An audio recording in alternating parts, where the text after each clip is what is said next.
aklat ng Roma chapter 6. Tignan po natin sa salita ng Panginoon. Basahin po natin sa ating sariling wika, sa wika Pilipino. Ito po ang pinapahayag ng salita ng Panginoon. Basahin po natin basahin. Ano nga ang ating sasabihin? Pagkakatuloy na tayo sa pagkakasala upang ang biyaya ay makapanagana. Huwag nawa mangyari. Tayo mga patay na sa pagkakasala. Paano nga tayo mabubuhay pa yan? O hindi ba ninyo nalalaman?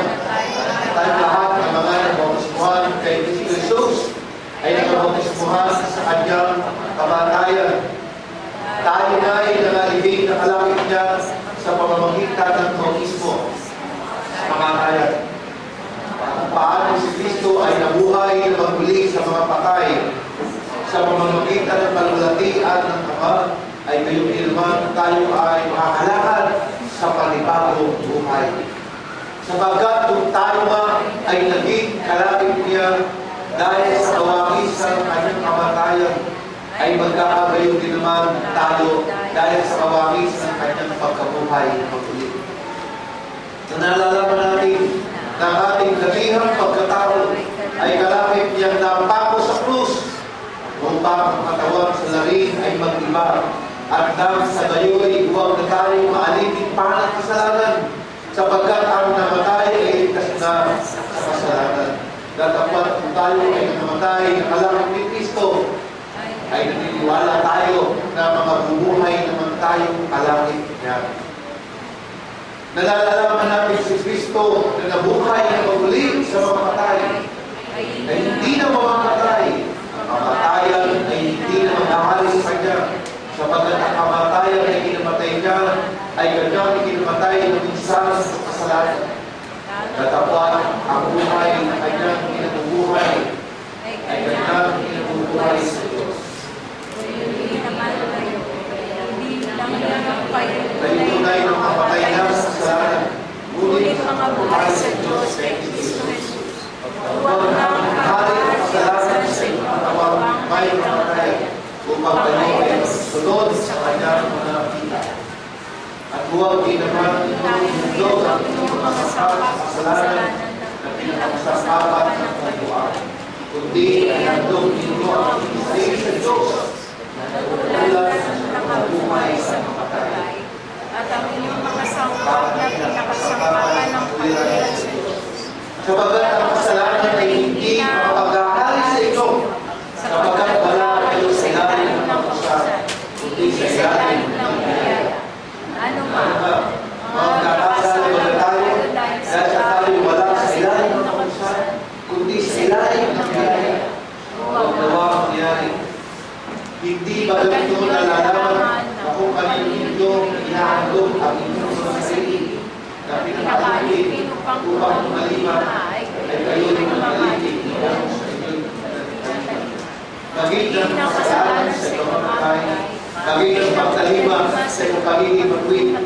Datapat sa lahat ng Diyos na pagkapat kayo ay naging maalipin ng kasalanan. Kayo'y naging mga matalimahin sa puso. Doon sa uli ng aral na pinagbigyan sa inyo. At yakang pinalaya kayo sa kasalanan ay naging mga alipin kayo ng pagkakas. Nagsasalita ko ayon sa kabuyan ng mga tao dahil sa kabupan ng inyong naman. Kapagkat kung paano ninyo inihando ang inyong mga sangkap ng katawan na pinakaalipin ng mga kabuyan at ng lalo na sa mahal, gayon din ihandog ninyo ngayon ang inyong mga sangkap na pinakaalipin ng pagkira ayon sa ikababasan. Sapagkat kayo ay alipin sa kayo ay nilaya sa pagkira at mga binugan ninyo sa pagkong sa mga bagay na kayo ay inihiyan ninyo. Sapagkat ang mga bagay ngayon ay kamatayan, datapat ngayon mamalaya na kayo sa kasalanan. At kami mga alipin ng Diyos, kayo ay mayroong hubungan sa kawalan. At ang bakas ay pagbuhay sa kawalan. Sapagkat ang kabayaran ng kasalanan ay kamatayan, datapat ang kaloob na walang bayad ng Diyos ay buhay na walang hanggan kay Kristo Jesus na Panginoon natin. Amen. Hallelujah. Praise the Lord. Hallelujah. Dahil po kayo ay araw ng kalayaan, ang ating pong topic ay pinamagatang si Kristo ang aking bayani. Sabihin po natin, si Kristo ang aking bayani. Si Kristo ang aking bayani. Ano po ang ginagawa ng mga bayani? At sino po ba ang mga bayani? Ano ang mga bayani ng ating lahi? No? Sino ang ating national hero? Rizal. Ang bayani. Rizal. Ang bayani, ang Apolinario Mabini.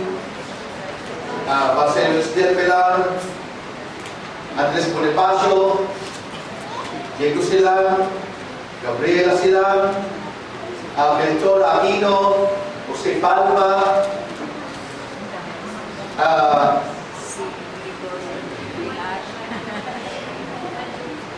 Sino pa na natin mga bayani? Yung pangunahin yung bayani nila ay 4 na po. No? Gomez, Burgos, and Zamora. At marami pang iba. No? Ano mo ba ang ginawa ng mga bayani? Ang mga bayani po, ang pangunahin gusto nila ay ang kasarilan o ang kalayaan. No? Ang kalayaan po ng ating bansang Pilipinas. Si Jose Rizal, bata pa siya, alam natin kung gaano niya kamahal ang ating bansang Pilipinas. At ibinigay niya ang kanyang buhay doon sa bagong bayan sa Luneta. Ilang daang taon na nakakaraan upang magkaroon lamang po ng kalayaan o kasarilan ng ating bansang Pilipinas. Maganda po yun. No? Pagkawan sabi ng iba,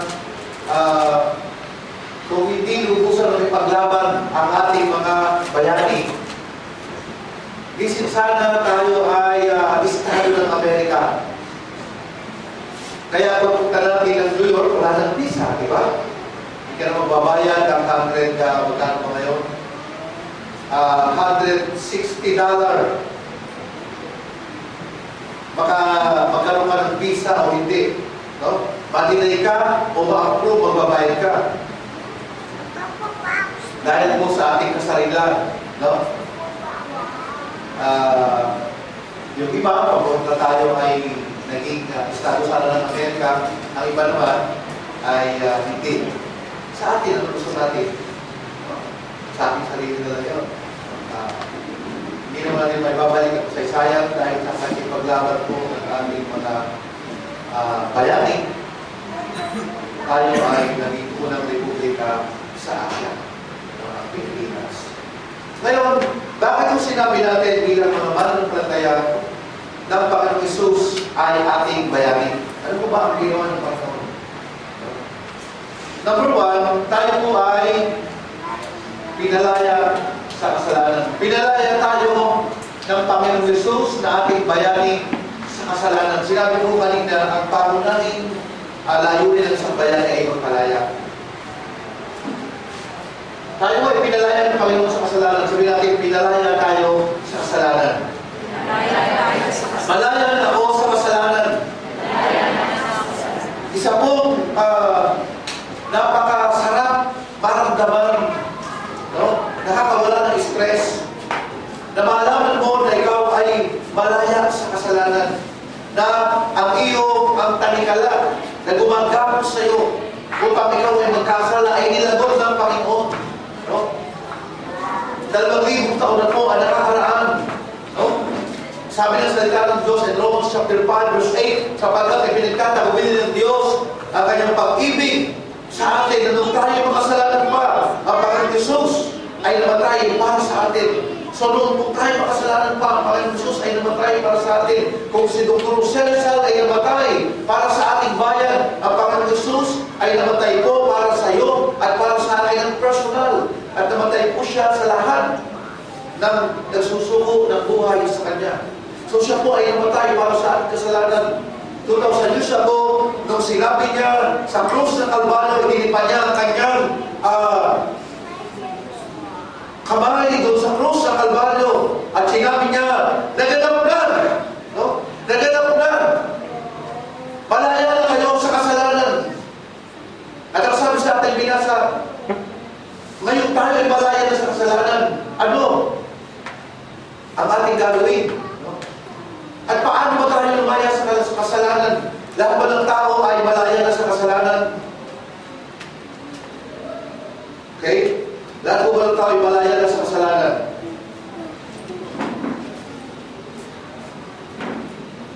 Para po sa ating nananampalataya, na tayo ay pinalaya ng Panginoon sa kasalanan, tayo po ay malaya. Pero yung kung hindi naniniwala, nananampalataya sa ginawa ng Panginoon Jesus, wala po silang kalayaan. Sabi po ng John chapter 1 verse 12, madalas po natin binabanggit, ang sino mo sa Kanya, sa Panginoon Jesus, ay tumanggap, ay bibigyan ng karapatan na maging anak ng Diyos. So kung tayo po ay maging anak ng Diyos, yun lamang po ang malaya sa kasalanan. Ay kung tayo po ay malaya sa kasalanan, ang sabi ko sa ating binasa kanina, tayo ba ngayon ay patuloy pa magkakasala dahil tayo ay nasa ilalim ng biyaya? Kasi kung paano tayo lumaya, sabi ng Panginoon sa ating salita, Ephesians chapter 2, verse 89, sa biyaya tayo inaligtas sa pamamagitan ng ating pananampalataya. Ito ay kaloob ng Diyos. No? Sa biyaya tayo naligtas sa pamamagitan ng ating pananampalataya. Ito ay kaloob ng Diyos. No? By faith. Hindi ito dahil sa ating sarili. Ito ay kaloob ng Panginoon, hindi sa pamamagitan ng ating mga gawa, upang ang sino man ay huwag magmalaki. No? Kaya,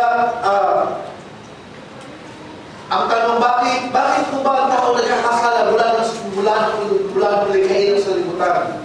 Sabi ng Romans chapter 5 verse 12, sa pamamagitan ng isang tao si Adam, ay pumasok ang kasalanan sa salibutan. At ang tao po ay naalipin. Hindi po tayo nagkakasala dahil gusto natin gumawa ng kasalanan.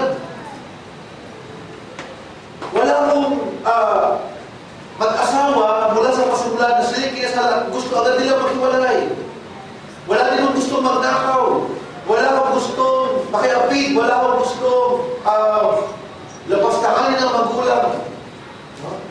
Pero bakit po ang tao ay nagkakasala? Nagkakasala po ang tao dahil ang tao ilikas ng kasalanan, dahil po doon sa ating minanang kasalanan, dahil po meron nakatalikala sa atin sa pamamagitan ni Adan. Sabagat tayo po ay alipin ng kasalanan. Meron po tayong Panginoon. At hindi po tayo makawala. Umiikot lang tayo sa spear ng kasalanan. Yun lang po ating ginagalawan. Meron po tayong ginagalawan, ilalim ng kasalanan. Dahil meron po tayong Panginoon. No? Kung tayo alipin ng kasalanan, ikaw ay alipin, bawat alipin na ng Panginoon. Ang Panginoon po natin ay Satanas noong nakaraan po na. At ang mga tao wala kay Kristo, ang talagang Panginoon po yan ay Satanas, bagamat hindi nila alam. Kaya hindi po sila makawala doon sa kalikala kasi meron silang gapos. Subalit, pagkatapos po ng kamatayan ng Panginoon Jesus at tanggapin natin ng Panginoon Jesus ng Panginoon na tagapagligtas ng ating buhay, doon po nalalagot yung kalikala. Kaya na ganito po nangyayari, pasin po natin. Ang isa pong elephant na napakalaki at siya po ay nakatali. No? At ang kanya pong iniikutan ay paikot-ikot lamang siya doon sa isang malaking puno. Halimbawa sa Manila, so siya nakatali doon. Kapag siya po'y nakatali ng matagal na panahon, halimbawa ay 20 taon siya nakatali. Kahit kung putulin mo ang kalikala, paikot-ikot lamang po siya doon. Kasi nasanay po siya. No? Nasanay po siya.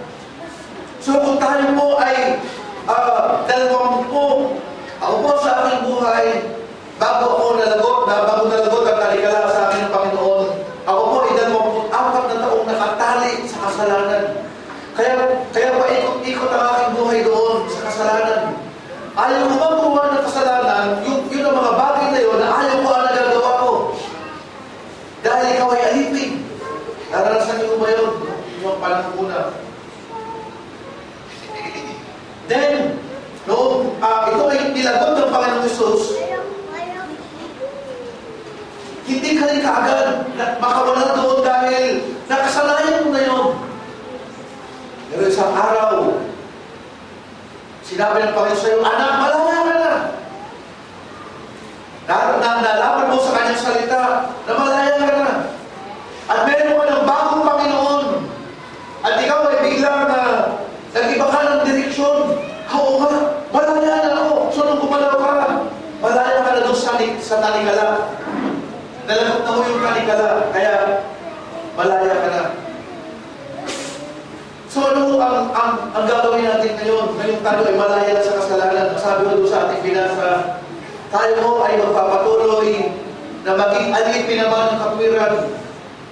At sa buhay na ito, paano tayo araw-araw hindi magkakasala? Ang sabi ko ng binasa natin kanina, ang kasalanan ay wala na pong kapangyarihan sa atin. Si Satanas ay wala na pong kapangyarihan sa atin. Dahil may bago na tayong Panginoon. So, ang gagawin po natin para hindi tayo muling mapailalim sa kasalanan, magkukonsentrate tayo sa pinapagawa ng ating bagong Panginoon. Amin ho ba? Kasi pag nag-concentrate tayo doon sa, sabihin natin, babalik tayo doon sa ating iniikutan, sabihin natin, hindi ko na magagawa ito, hindi ko na gagawin ito, hindi ko na gagawin ito, hindi ko na gagawin ito, hindi na ako magkakasala nito. Hindi ko yun ang concentration natin. Ang concentration mo natin ay hindi na yung isipin na, Lord, hindi na ako magkakasala nito, hindi na ako magkakasala nito, hindi ko na ulit ito, hindi na ako magkakasala nito. Ang concentration po natin, Panginoon, ano yung pinapagawa mo sa akin? Ano ang pinapagawa mo sa akin? Ano ang pinapagawa mo sa akin? Ang kasalanan po ay hindi na makapaghahari sa atin. Yun ho, sabi ng salita, sapagkat ang kasalanan ay hindi na makapaghahari sa inyo, sapagkat wala na kayo sa ilalim ng kautusan. No? Kundi na sa ilalim tayo ng biyaya ng Diyos. So yun pong ating kasalanan na nakaraan, kasalanan ng pagkasalukuyan, at kasalanan sa hinaharap, yan po lahat ay binayaran ng Panginoon. Binayaran po yan ng Panginoon. Bagamat siyempre, yung pong mga kasalanan natin, o pwedeng magawang kasalanan, may tinatawag po yun na consequences, di ba? Ano sa Tagalog consequences? Kabayaran din, ano? Or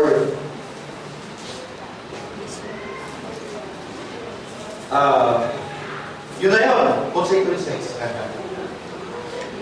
Pero siyang kaukulang kabayaran. Ano yun ang ibig sabihin ng consequences eh? Pero siyang kaukulang kabayaran. Iba yung laro ng truth or consequence. Alam mo harap, mga ganun laro ng mga namin, truth or consequence. Kapag ikaw ay nataya sa isang game, tatanungin ka kung truth. Pag truth, tatanungin ka ng mahihirap na bagay, dapat sagutin mo. Pag sinabi mong consequence, ay marusahan ka, no? Halimbawa, palulugod ka sa pugo ng mga kalahating oras. So, yun ang consequence. So, pero, kumbaga, yung po mga dating kasalanan, may mga, o yung pagkakatali natin, may mga peklan po yun eh. May mga sugat yun, may mga sugat sa ating emosyon, no? Na minsan ay dahil yun sa mga nagawa nating kasalanan. Pero ngayon, wala na pong kapangyarihan sa atin ang kasalanan sapagkat tayo ay nasa ilalim ng biyaya. Sabi nga, sa ating pinag-alaman, yun po ang unang pinagpasalamat natin sa Panginoon na ating bayani. Wala pong pinakadakilang bayani na makapag-aalis ng ating kasalanan. na nabuhay dito mo sa Pilipinas. Sabihin natin, tanggapin natin si Rizal bilang Panginoon at magligtas. Sapagkat siya'y ating bayani at aalisin niya ang ating kasalanan. Ang gumawa lang mo niyan ay ang Panginoon Jesus. Nung siya ay nagkatawang tao bilang isang Hudyo. At sabi ni John, siya'y makita, siya'y naglalakad in Galilee, sabi niya, narito ang kordero ng Diyos na mag-aalis ng kasalanan ng salibutan. Wala kang ibang pwede makapag-alis ng kasalanan ng salibutan.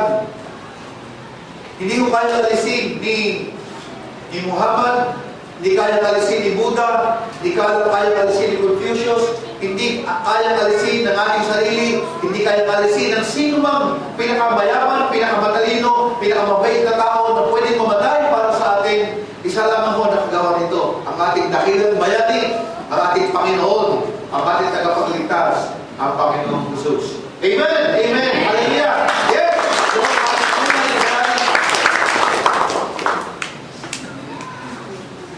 Ayun po sa ating pinag-aralan, number 2, bakit po siya ay bayani natin, ay tunay nating bayani. Sapagkat tayo po ay pinalaya ng Panginoon sa kamatayan. Hallelujah! Sabi ng Panginoon, sa isang famous verse in the Bible, sapagkat gayon na lamang ang pag-ibig ng Diyos sa libutan ay binigay niya ang kanyang bugtong na anak kung pakasino man sa kanyang sumampalataya ay hindi na mapahama kundi magkaroon ng buhay na walang hanggan.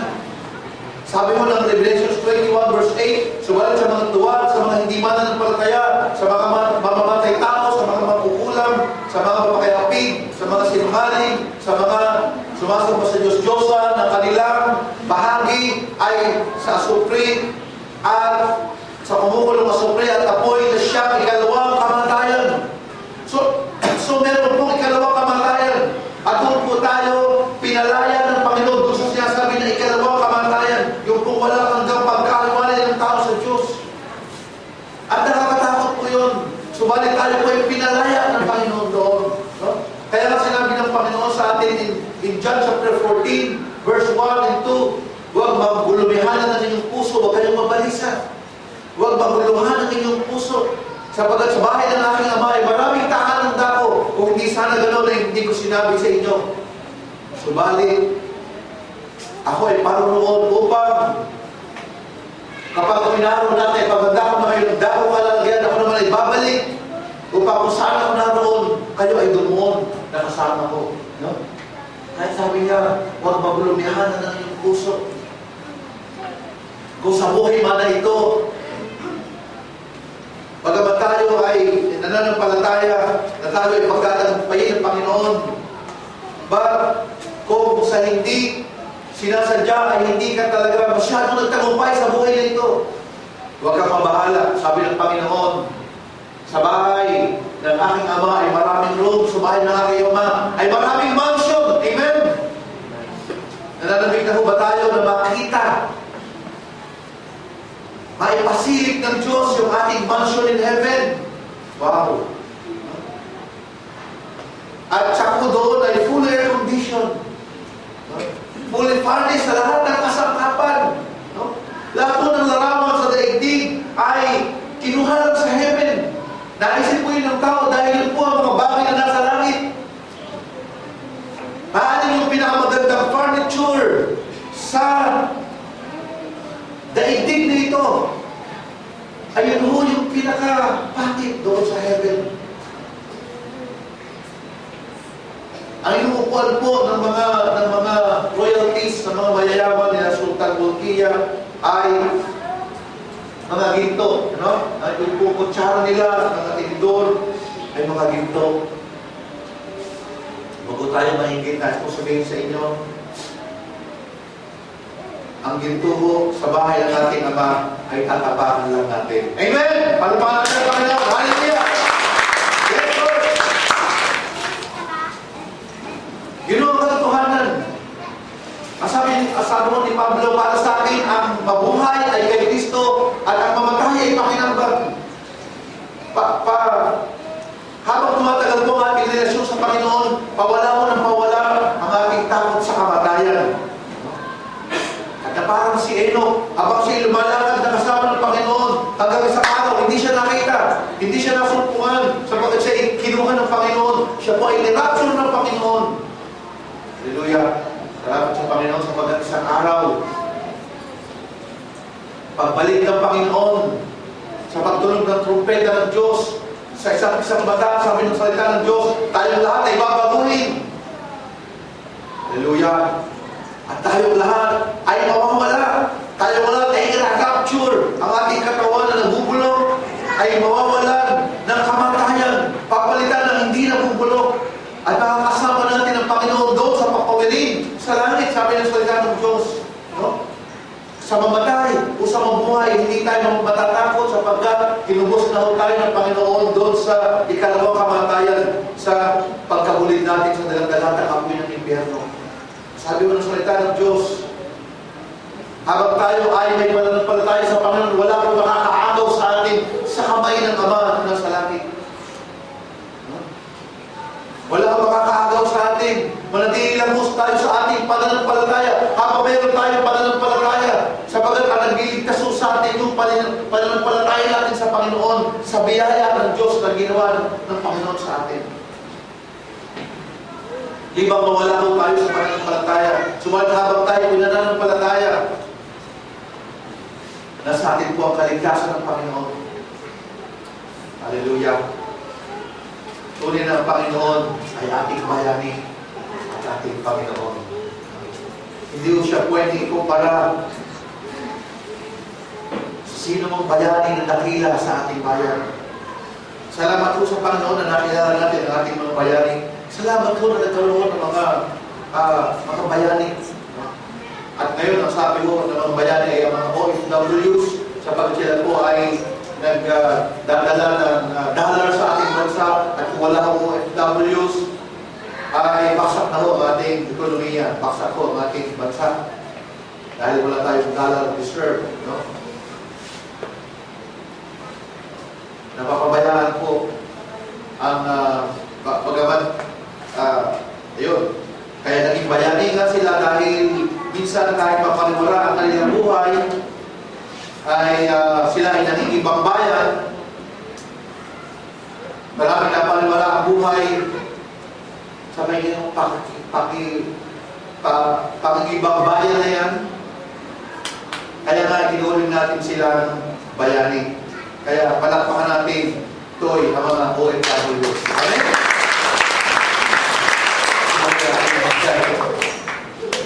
Pag sa ikaputuran mo ng ating puso, meron po isang bayani ang Panginoon, na napakabuti mo ng Diyos, na nakilala mo natin siya, nagpakilala siya sa atin.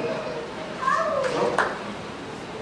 Nagpakilala mo siya sa ating buhay, natubos tayo sa kasalanan, at tinubos din po tayo sa kamatayan.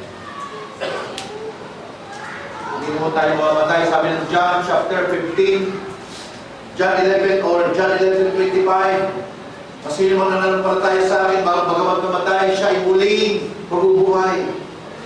Mamamatay na po tayo pisikal, pero natubos na po tayo sa ikalawang kamatayan sa pagkabuli sa dagat-dagat apoy ng impyerno. Binuang siya sa pinakamagandang balita ng Biblia. Ang makasama ko natin ang Panginoon at ating mga mahal sa buhay, magpasawalang hanggan. Amen? Wala nang gagandang balita, maliban doon. Kasi tayong lahat physically ay mamamatay kung di pa dumating ang Panginoon. At tayo mo na mga anak ng Diyos, alam mo natin na mula sa kamatayan tayo po ay inilipat na sa buhay na walang hanggan. Ang pinaroroonan ng anak ng Diyos ay pinaroroonan ng buhay. Sabi ng 1 John 5:11-13, verse 13, ang isinusulat ko sa inyo mga bagay nito upang malaman nyo na kayong pinaroroonan ng anak ng Diyos, nananalig sa anak ng Diyos, ay may buhay na walang hanggan.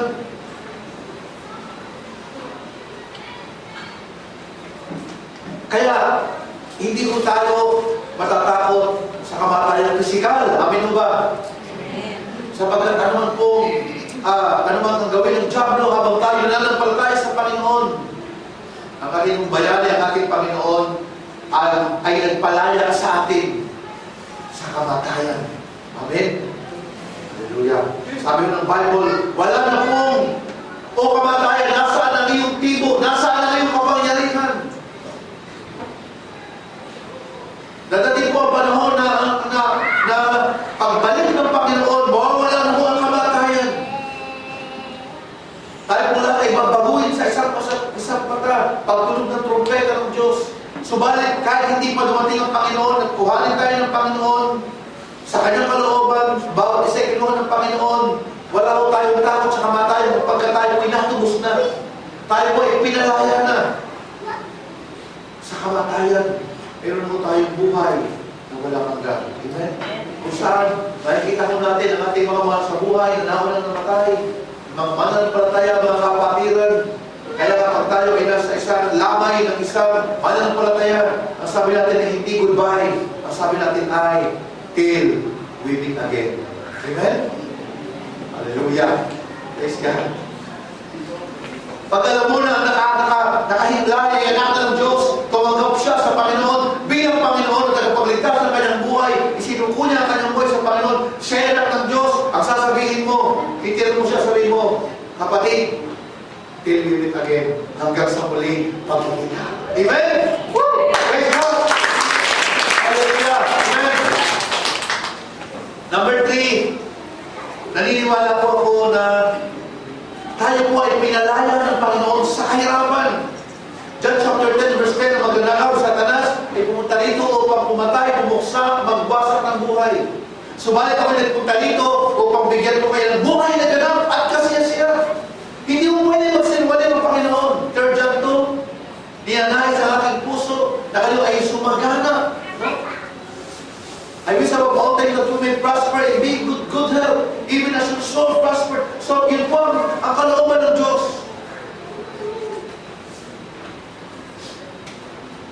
Ang kalooban po ng Panginoon na tayo mag-enjoy ng buhay ng kalusugan. At tayo po ay guminhawa ang ating espiritu, kaluluwa at katawan. Yan po ang isang dahilan kung bakit ang Panginoon Jesus ay nagpunta dito. Hindi lamang po tayo pumunta sa heaven, praise God, punta tayo sa heaven, praise God, pinalaya tayo sa kasalanan, salamat sa Panginoon, tayo pinalaya sa kamatayan, meron tayong buhay na walang hanggan. Pero, isa din pong dahilan kung bakit siya pumunta dito upang tayo hanguin sa kahirapan. Ang sabi ng salita ng Diyos, kung naibigay ng Ama ang kanyang anak, nung tayo makasalanan pa, ngayon pa kaya na anak na niya tayo. Hindi kaya niya pwedeng ibigay ang lahat nating hilingin sa Kanya. Ang sabi niya, hindi kayo nagkakaroon kasi hindi kayo humihiling. Humiling kayo at ipagkakaloob sa inyo. Ano bang ninyo kailangan ay ipagkakaloob sa inyo. So kinakailangan lang natin na kumatok na kumatok at humiling na humiling at sabihin sa Kanya ang mga pangako niya sa atin. Sabihin ko po sa inyo, ang bawat isa po narito ay milyonaryo. Dapat yun po ang kaisipan natin. Babuksan mo ang kaisipan natin. Pastor, paano naman nangyayari yun? Okay, sabihin ko sa inyo kung bakit.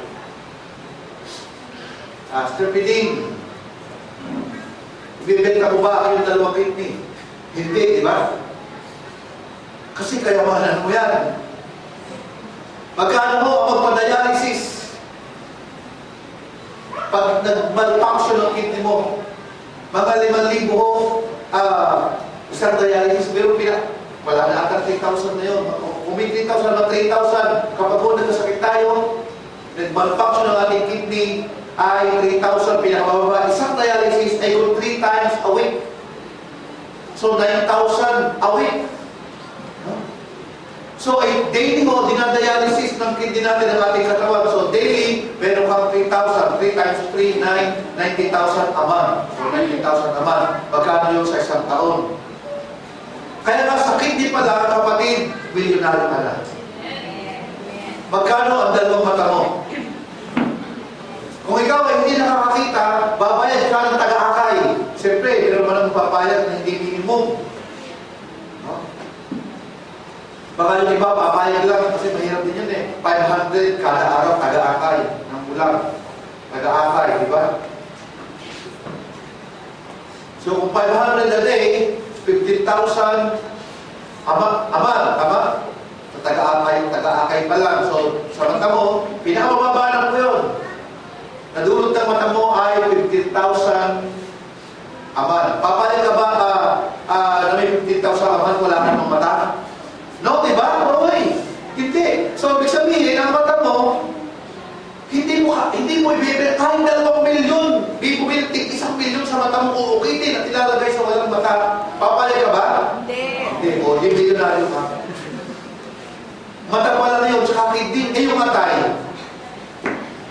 Di ba? Anyway, pwede na ho kayo magbenta ng atay, kalahati, kasi ang atay tumutubo.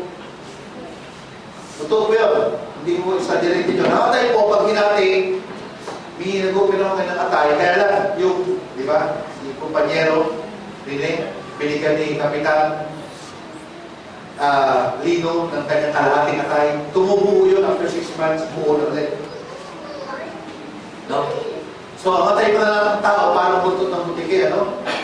Kahit ako limot, putol ang butiki, sa bahay mo, pag-tiro mo, pag-ilalim mo, bakit? Buntot na naman ito. Ako, putol lang ito. Tumutubo pala yung atay. So, napakahiwaga po ng pagkakagawa sa atin. No? So, doon pa lang, magkano ang iyong ilong kahit pa po yan?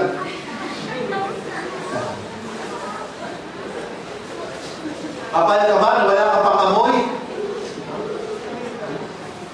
Napakamahal po yan. O kaya, ang iyong tenga. Buti na lang ang tenga na hindi ginawa ng Diyos na nasa labas, nakaganon. Kasakot. O kaya ang iyong natin, baliktad, pagkakalagay. So, kunting ampun lang, ang hirap, wala. Ano, salamat tayo sa Panginoon, ano mga itsura ng ating ilong, ano mga itsura ng ating ilong, ang mahalaga sa ilong ay nakakaamoy at may bukas. Di ko ba? So, doon pa lang ho sa pag-appreciate natin sa ating katawan, ang mga kapatid, mayaman ka na. Amen? Kaya ngayon pala, isipin mo, ikaw ay isang lumalakad na isang milyonaryo. Kasi kung ang isip natin ay mahirap tayo, hindi ka makakaisip na magagandang bagay, madidepress ka, at mawawalan ka ng diskarte sa buhay, yung system mo ibabagsak. Wala mangyayari talaga sa buhay. Kaya, kapag sinabi ng salita ng Panginoon, ikaw ay nilikha ko, nakamanghamang na, paniwalaan mo yun. Nakalagay yan sa salita ng Panginoon. No? Na ang iyong Lord, salamat, at tayo ay patuloy na magpasalamat sa Panginoon sa ating katawan, di ba? Kung kada harap mo sa amin, parang nagugulat ka, pero pasalamatan mo yan, ginawa niya ng Diyos para sa iyo. Di ba? Pasalamatan, Lord, salamat sa aking mata. Salamat na binigyan mo ako ng hininga, Panginoon. Salamat sa aking mga kamay. Salamat sa aking mga paa. Di ba? Napakahirap po na walang kamay, di ba? Imagine mo ba na walang 2 kamay? Kakain ka, mahirap na na. So napakamahal po natin. Napakayaman po natin. Tinubos po tayo ng Lord sa kahirapan. At magsisimula po yan yung ating prosperity, even financial prosperity, sa pag-appreciate sa ating Panginoon, sa pagkalikha niya sa atin. Ina-appreciate natin ito sa bawat araw. Namamahal tayo sa kanyang ginawa. Yan po ang ating bayani. Pinalaya tayo maging sa kahirapan. Hallelujah. Naniniwala po ako na ayaw po ng Diyos na naghihirap tayo. Nagagalak po siya kung sapat po ang ating pangangailangan. Amen? Sabi ng salita ng Diyos, isusuplay ko ang lahat ng inyong pangangailangan ayon sa kayamanan ng ating Panginoon Jesus. Bakit kung mayroong kahirapan? Again, babalik ko tayo tayo sa number 1 dahil po sa kasalanan. Dahil sa kasalanan, naging walay ang mag-asawa. At yung naiwang mga anak ay hindi kaya buhayin yung kanyang isang. Saan mo nag-ugat yun?